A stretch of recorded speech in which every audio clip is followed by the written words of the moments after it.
spirituality, you have to decide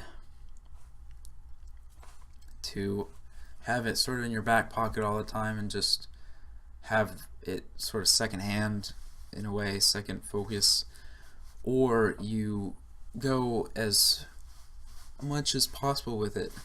Decide to live to the T by that system. We all have to decide that. Have to decide at some point which it's going to be.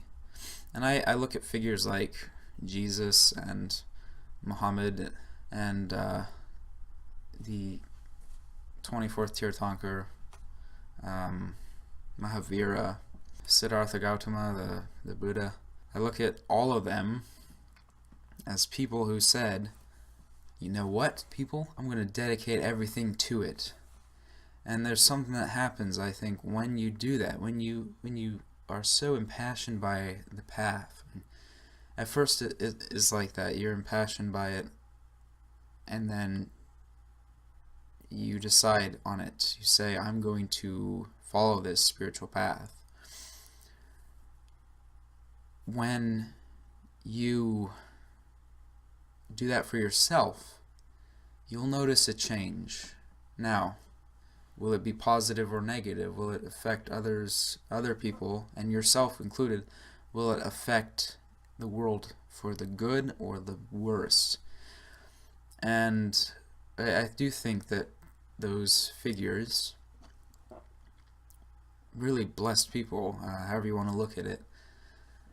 No matter how you put it, those people changed the world in such a way that was positive in some facet. Even, people are very negative about Islam and about Muhammad, and yet he did do good on some level. He did something that people said that that's a good system, basically.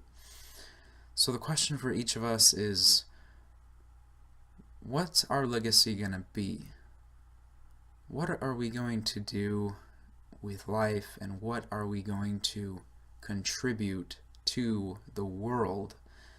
And thinking big is not bad. Yes, we'll affect those around us, those closest to us. And that's why we either live with the loving kindness of these figures such as Mahavira and Jesus and the Buddha and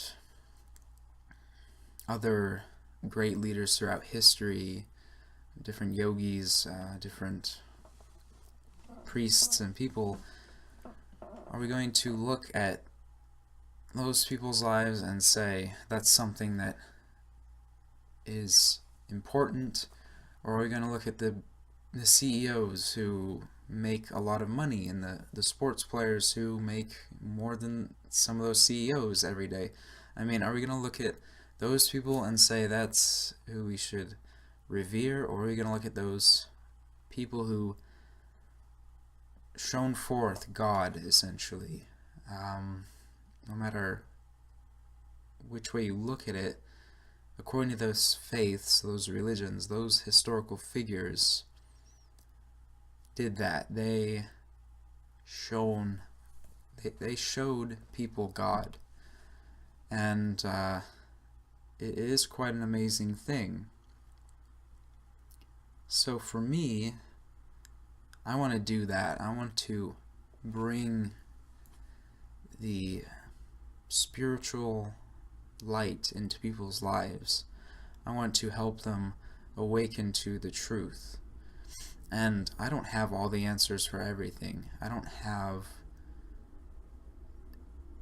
this great education about these things. I do have knowledge about facts from these historical things and theologies and things like that, but I don't have every answer for every question. I don't claim to have a perfect understanding of any system, let alone my own. But I do know, based on my meditations, I've learned a lot of things about living, about how we can better cope essentially with the strangeness of living. Day to day we can live happier and healthier. And that's what I want to share with people. So, I mean, in the end, I want to share the light with people.